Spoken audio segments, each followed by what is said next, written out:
In lecture 15, we will learn the third part of statistic basics on covariance, correlation, regression, and curve fitting, and try to use Python to do data analysis based on these basic ideas. So a quick review for lecture 14, and we learned properties of normal distributions, including most of the ideas like mean, median, mode, and standard deviation. And we also learned a new module, Seaborn, to visualize distributions of a data set. So in this lecture, you will learn ideas about correlation, covariance, regression, and we will learn Python to fit linear models for data sets and also nonlinear models. And we will also learn how to understand the quality of the fitting.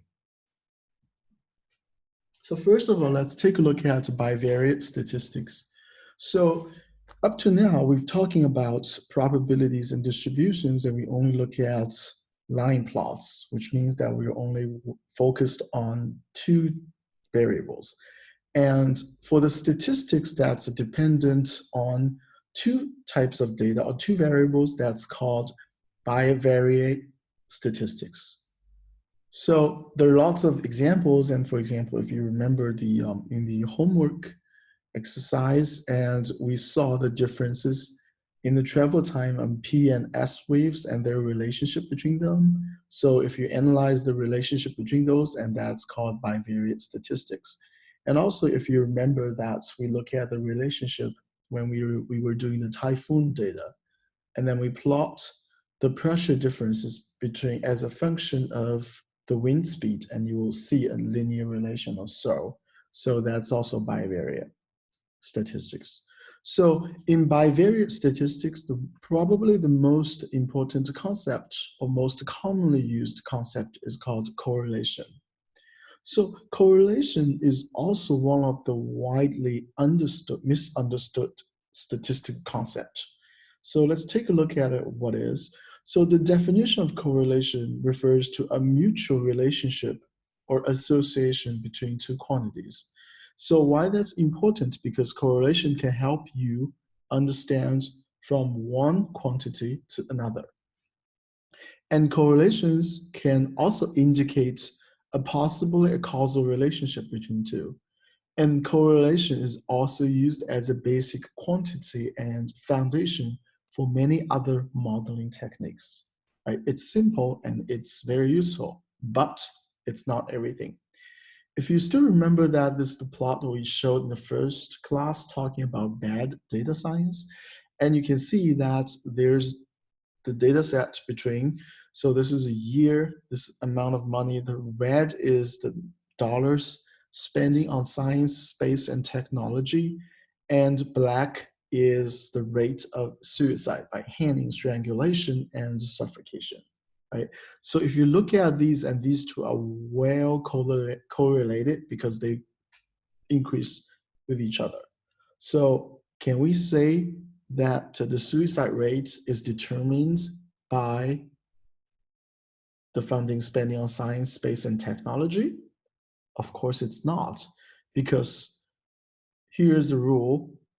Correlations in statistics are not necessarily causality, right? Two variables vary together doesn't mean they're physically or rationally related. They're probably just by coincidence, right? So to understand correlations, let's first take a look at a concept called covariance. So a covariance between two variables is basically a statistical measure of the association between the two data sets X and Y. So mathematically, it's defined as cov means covariance, and X and Y. And here you can see X is a series of data. Y is also a series of data. So these are two arrays, and they have the same length, for example, right? So they have, each of them have n numbers. So the covariance is defined at this way, which is 1 over n times the sum of xi minus average of x, yi minus average of y. It looks quite abstract, but it's actually relatively easy to understand. So let's take a look at an example here, right? So these dots are xi And that's the data for xi. So this is index of I, and this is my data value for each dot is xi. Right. So now let's do xi minus average I. So we are basically shifting these curve down to centered 0. So now that's xi minus mean xi, which is mu x.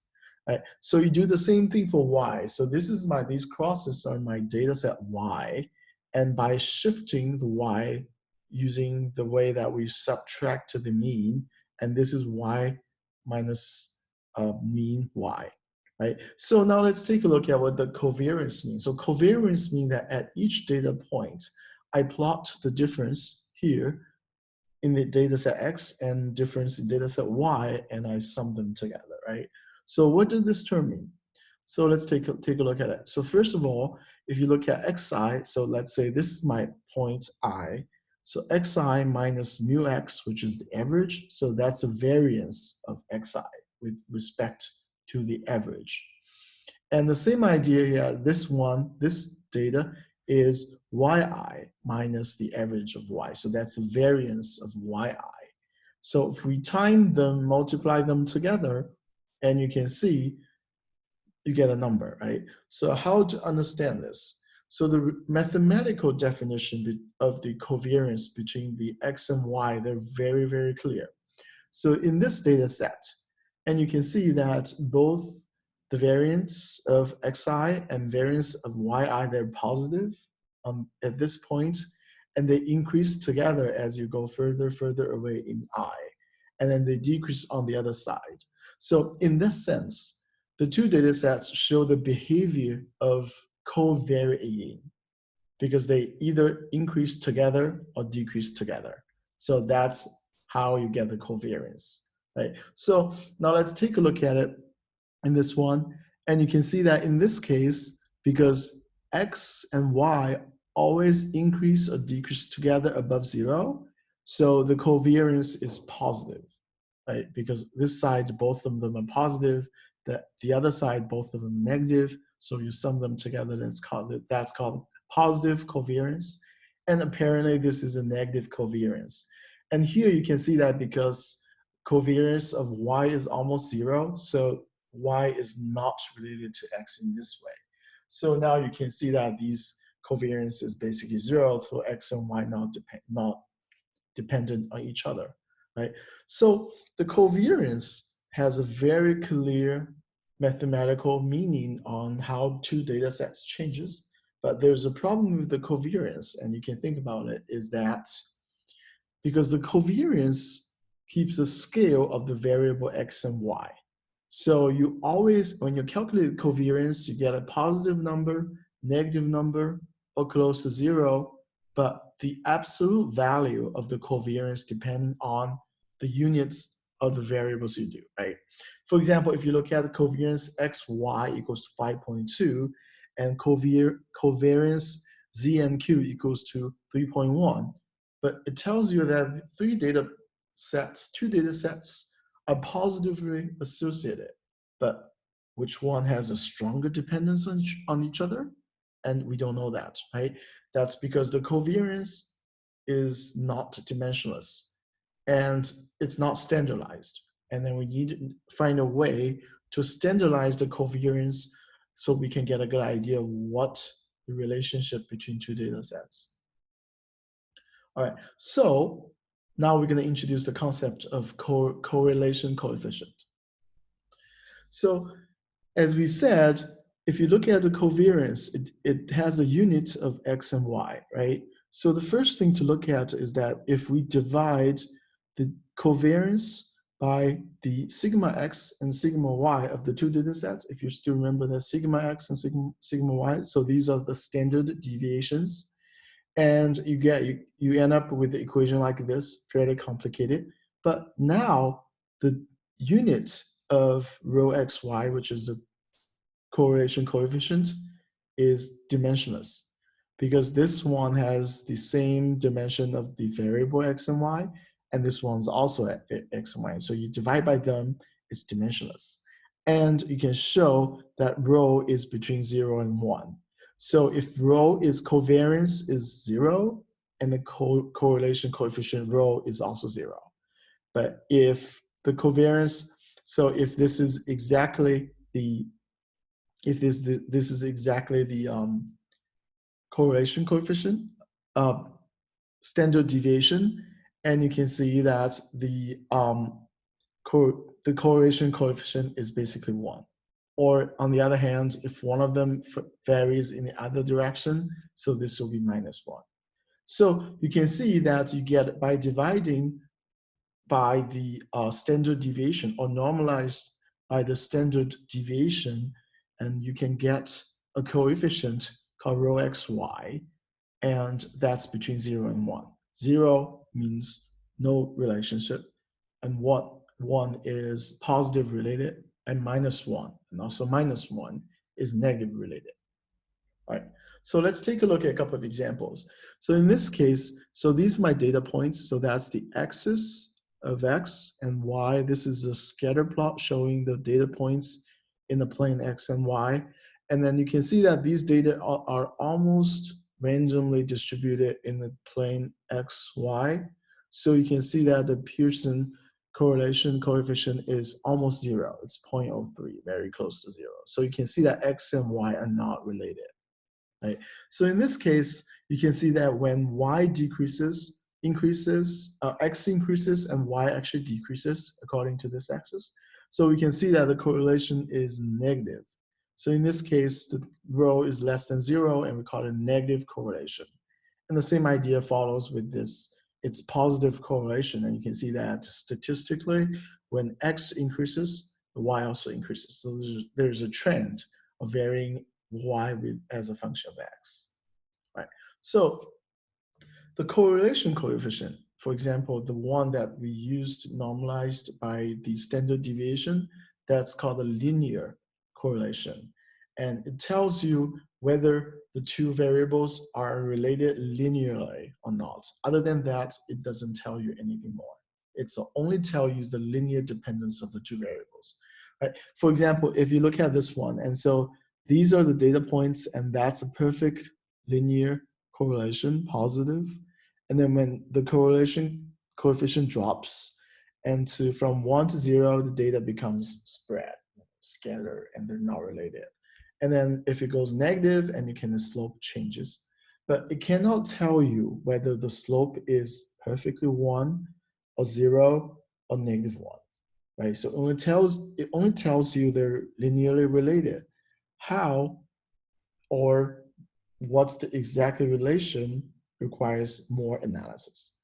And nowadays people find that if you look at the data sets, data points, so each of dots are a data. So this is the x-axis, that's a y-axis.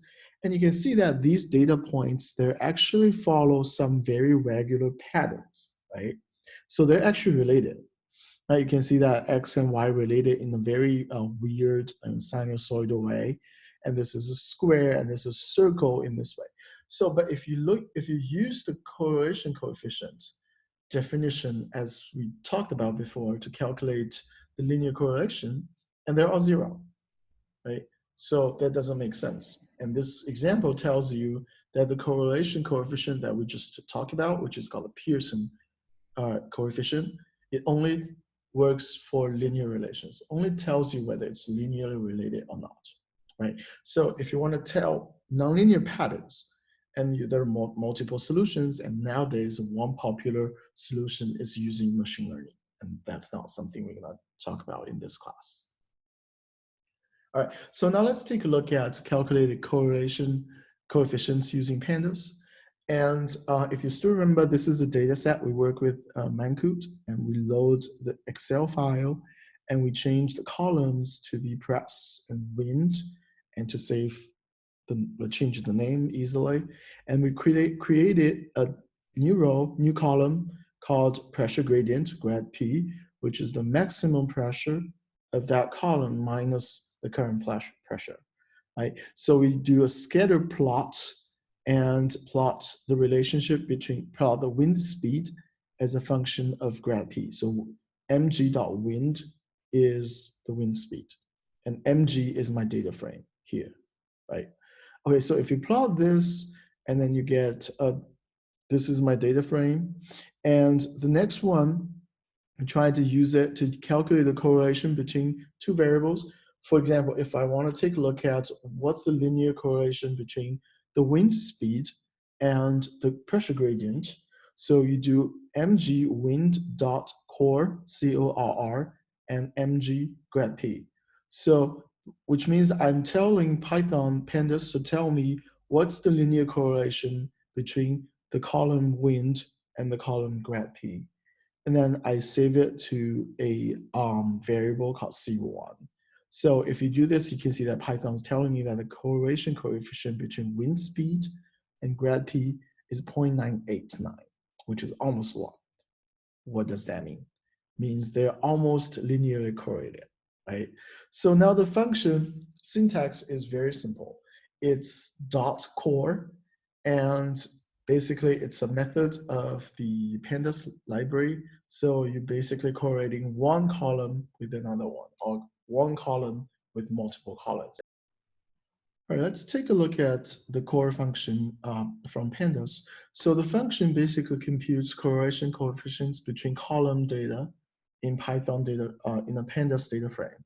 For example, if we just look at the Manku data here, so that's mg.head, that's a function that I use a lot in data analysis.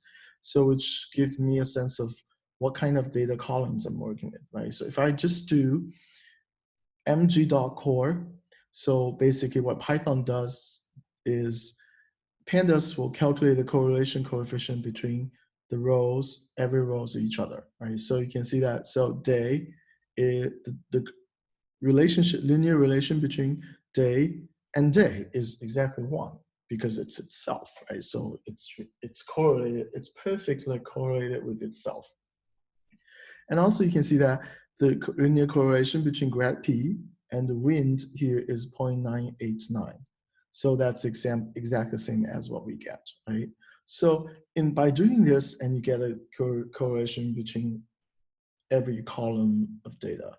And you can see that there's a high correlation between the grad p, which is the pressure gradient, and also the class of the typhoon, which makes sense because in one definition of the class of a typhoon, it's based on the pressure at the center, which is basically the pressure gradient, right? So now, if you look at the table, and if you just do the mg.core, and we got lots of nans here, why is that? Think about it. All right, so the answer is because if you look at this data table, right? So what happens here is that I'm calculating the correlation between year and say month, right? But because year data is constant, which it has all 2018, so the standard deviation of year is 0, and so is month, right? So if the standard deviation is 0 and then you divide by the standard deviation, you get a nan, right? So it doesn't make sense. Okay, so you can drop the columns and do the correlation again. So now we use the drop function in pandas. So mg.drop, and that's a list of the column index that I want to drop. So in this way, I'm dropping year, month, day, and hour. And x is equals to 1 because I'm dropping this way in the column way. If x is 0, I'm dropping rows, right? So now I do the core in this way, and what I get here is that I get a table, and which gives me all the correlations between the two, between the columns that does not have year, month, day, and hour, right? So this correlation table can be combined with the describe function. If we do the describe function, and that's the basic idea of the distribution of all these variables. Well, it's not very interesting with latitude, longitude, but you can see that grad p, class, and wind, and these distributions using the describe function. All right, so now let's get into the second part of the concept statistic idea, is that regression and curve fitting. So sometimes people use these concepts in a similar way, but there are differences between the two. So regression analysis basically analyze relationships between a response variable and one or more predictor variables. So you can see that a regression model is usually used to investigate how changes in the predictor values as a function of the response value, right? So the regression models are usually used to make predictions based on the values what we found now. So it's like you do a regression model, what kind of predictions I'm expecting and what kind of actions will I do, right? So curve fitting is much more simpler, and it's basically a mathematical concept. So curve fitting means that I have two data sets. I try to find out what's the relationship or the mathematical relationship between these two variables and fit the variable with a function, a theoretical function. So curve fitting does not necessarily involve with any predictions or actions. So regression has lots more terms loaded compared to the curve fitting. So you can see that the curve fitting, it's a theoretical model, it's a mathematical way of describing data, but regression is a more of a model that was predictive capabilities and making actions. So regression can have a one step forward compared to the data analysis, right? So I'm not going to go through these details, and you can look at through these definitions by yourself. But the idea is that curve fitting is basically mathematical, and regression is more than mathematical. They're similar in some ways, right? So if you still remember the curve fitting, it's actually close. The first one that we tried to load data and use plot to generate data sets. And you plotted the data as a scatter points, and then you plot a function which has this very weird nonlinear form, right? So in this example, and you can see that the scatter points basically follow more or less as this linear function or nonlinear function. What happens here is basically this function passes through the cluster of data points. So you can see that based on these points, data points, and this is actually the curve fitting or the theoretical fitting based on these data sets. And when we got this function, curve fitting is done, right? So if you want to do regression, or no, I want to make a prediction, right? For example, if my GDP per capita reaches about 60,000 in 2007, so my expected life expectancy will be about 85 years. So that would be more a regression, but it's oversimplified in this way. Obviously this is probably not going to be true, right? But so that's basically the difference. So you will learn how to generate curve like this in the rest of the lecture, and we will have a homework problem to practice that. Right. So how do we do a curve fitting in Python? So in Python, the curve fitting function is really straightforward to do. And we use the curve fit function from the SciPy module. And if you have still remember the SciPy module that we've used. So this is the way how we import the function. So from scipy.optimize import curve fit. Right. So curve fit function has a syntax called curve fit. And this is the function form. And this is my horizontal data on the horizontal axis, and this is y-axis of the data. And these are options, and you can check and do more complicated curve fitting. And if you want a full documentation of the curve fit function, it's right here. Right? So let's try a very simple example, learn how to do a linear curve fitting. And first, let's say we generate a data set based on this line and see if we can recover this line. Use the curve fitting from SciPy. All right. So first of all, so we import the curve fitting function using this from scipy.optimize import curve fit. So now I have the function called curve fit. All right. So let's first define a linear function. So the linear function has three inputs. It's called func, has three input x, a, and b. So function equals to x times a plus b, if you still remember how to define a function. right? So now I generate my X data, which is the distribution of the dot points in x-axis, which is uniformly distributed between 0 and 4 with 50 data points.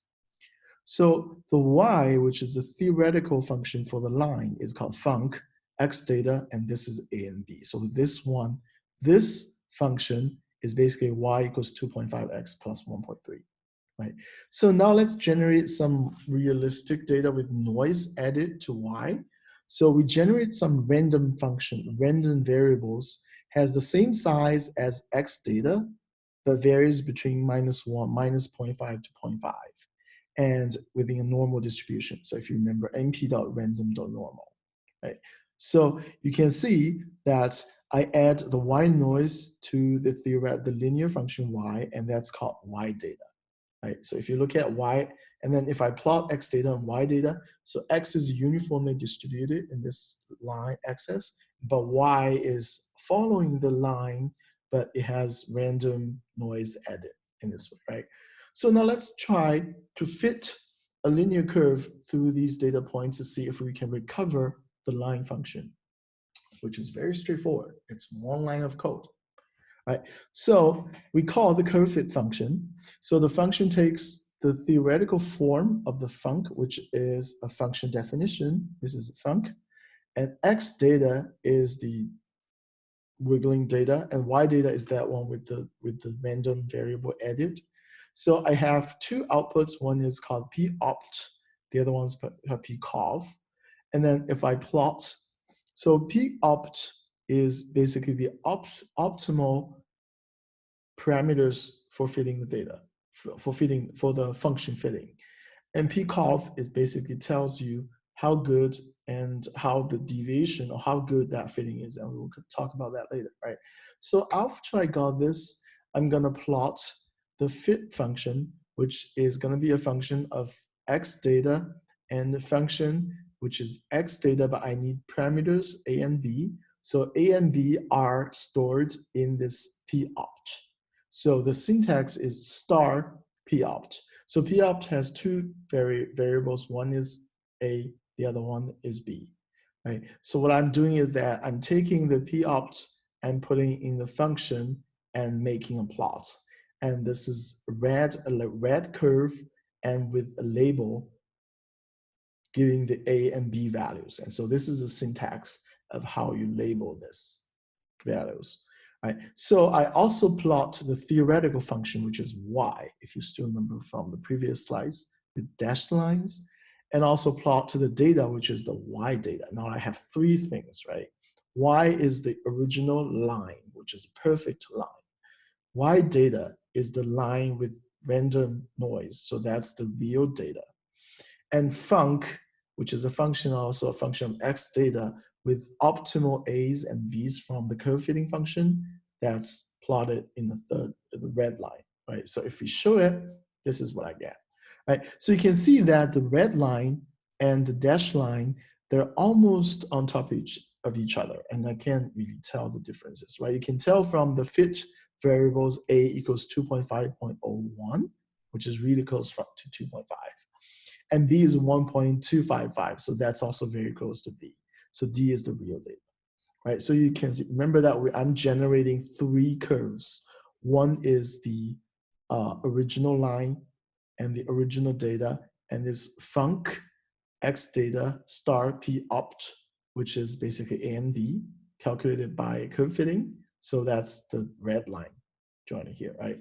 So which means that the recovery is very well, because my data is very well related. I just add some random noise to it, right? So now let's take a look at what's exactly in p-opt and p-cov, right? So let's print out p-opt and print out p-cov. So this is what I get. So p-opt, you get two variables. One is 2.5, the other is 1.2, right? So how's this defined? Because how does Python know how many variables I should need? It's specified in function.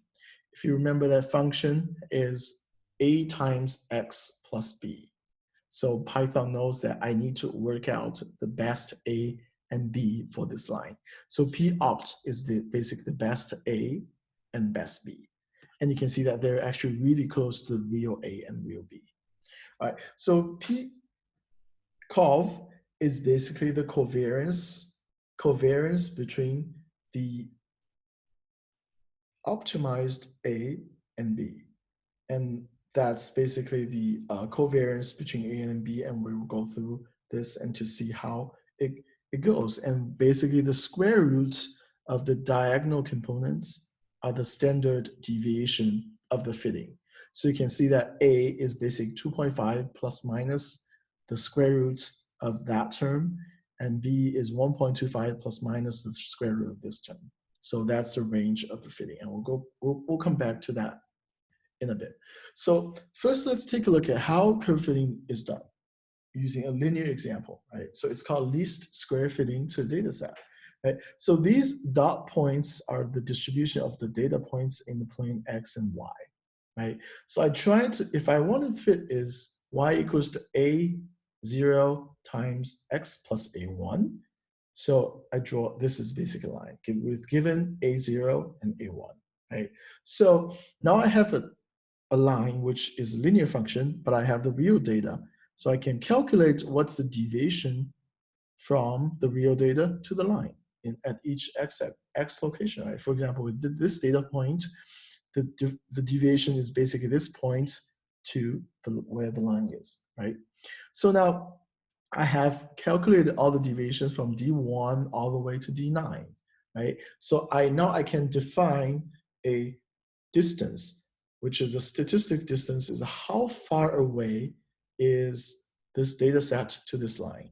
By doing this, D equals to square roots of D1 square plus D2 square. Oh, I think there's a typo here. So D2 square all the way to D9 square in here, right? So now the D is basically the square roots, the mean distance of all the data points to the fitting line, right? So if I change the slope of the data, I got a much larger D. And if I decrease the slope of data, I also get larger D.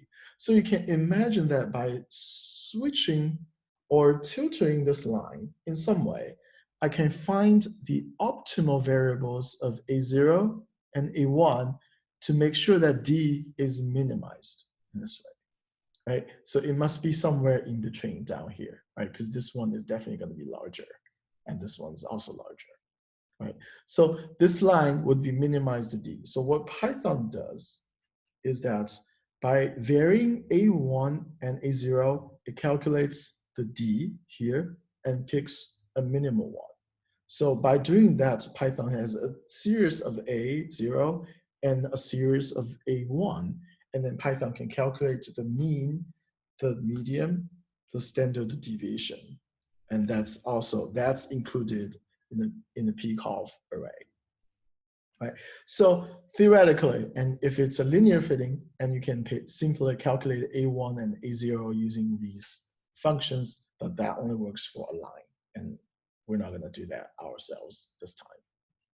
All right, so how to interpret the quality or goodness of the curve fitting, and informations are included in the pcov. Popt is the optimal variables parameters for curve fitting, and the information is the pcov. If you still remember that in the popt here, it has two variables. One is a and b for the linear function, because we use the func as an input in the curve fitting. So Python knows that it's looking for two variables a and b. So opt means optimal. So the first index is a, the second index is b, the same order as in a function, right? But the pcov is basically the covariance matrix of all the b, a, and b values Python tried during the curve fitting. So it's a 2x2 matrix, which means the pcov is covariance a, b, ba, and bb. So you can say these will be basically the same, and these are basically the standard deviation of the fitting, right? So if you remember the covariance, if you do the covariance for your own data set by yourself, so my covariance with myself is basically the standard deviation. So here Conv AA and Conv BB, they're the standard deviation of the fitting parameters. And it's also, if you remember the concept of standard deviation, that's how spread the data sets are. So if it's smaller, and you can see that it's a much more accurate fitting. If it's much larger compared to A and B themselves, it's not so great. So let's take a look at this. So you can see that standard deviation of A is only 0.06 compared to 2.5. So that's less than 2% of the spread. So that's a pretty good fitting. So this one is slightly worse, but still, acceptable. All right. So this is the equation that we use to define the covariance. And you can see that if yi equals to xi and mu y equals to x mu, that's basically the standard deviation. All right. So we've learned linear fitting, and you've looked at an example mathematically how linear fitting is done. And the nonlinear fitting, well, not all the data sets follow linear relations. So lots of time we use nonlinear fitting as well. And the idea of doing nonlinear fitting is basically the same as doing linear fitting. But mathematically, it's much more complicated, and there's usually no theoretical or analytical solutions to the function. So you have to do it numerically, right? So let's take a look at the exponential function, trying to fit data to exponential function. Right now, I'm fitting a function with three parameters, a, b, and c. So my function now is a times e to the minus b times x plus c. So x is my variable, right? So this is y. So I'm still doing x between 0 to 4 with 50 points. And I'm putting x, a equals 2.5, b equals to 1.3, c equals to 0.5, right? And adding some random noise to the y, and I'm generating the y data, which is y, that's the exact function, plus the noise. And I plot the data, and this is basically the noisy data generated by this piece of code, right? So now let's try to fit this data set to this exact same function, see if we can recover A, B, and C. So the syntax, as we explained, it's exactly the same as a linear function. And now I actually didn't change anything. It's just because the function has changed. So curve fit, what kind of function I want? This is the function I want to fit. I want fit the x and y data to this function, right? So now I plot the x data as a function, as the fitting function using the p-opt, which are the optimal parameters of an a, b, and c for the function, and label it this way. And also I plot the raw data, which is the x data and y data using red dots or red circles, and I label them as data. If I do this, and you can see that this is the data, and that's the fitting function based using the curve fit function. And you can see that A is 2.535, which is pretty close to 2.5. B is 1.16, very close to 1.3. And C is 0.439, and it's relatively close to 0.5. Right. So you can see that more, if you decrease the spreading of the data, you can actually have a better fitting. So this way, we basically almost recovered this nonlinear exponential function based on these data sets. So the syntax is exactly the same with the linear fitting. The only thing changed here is the form of the function, right? It basically depends on how you define the function. So now let's put everything together. Let's try to fit a function between the pressure gradient and the wind speed. See what's the relationship between the two mathematically. Right? So you can see that this is a data set, it's exactly the same thing. So I generate a pressure gradient by adding a column. So mg is my data frame for Mancute. So it's mg dot max minus mg press.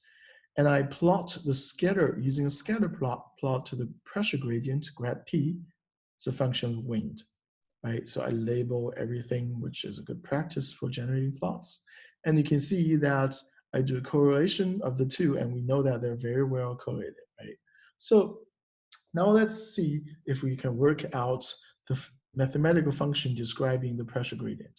So next time, once we measure the pressure gradient of a typhoon, and we can kind of get an idea in what ballpark of the wind speed would be if it follows a linear relation, right? So let's fit y equals to a plus b in this way because it's a linear function, right? So now I define function called function linear. So I do function linear, and this is curve fit. So this is the form of the function, and this is the horizontal. This is the horizontal axis, which is grad p, and then the next column data is the vertical axis, which is wind. So I'm fitting the relationship between grad p and wind using the function called function linear defined here, right?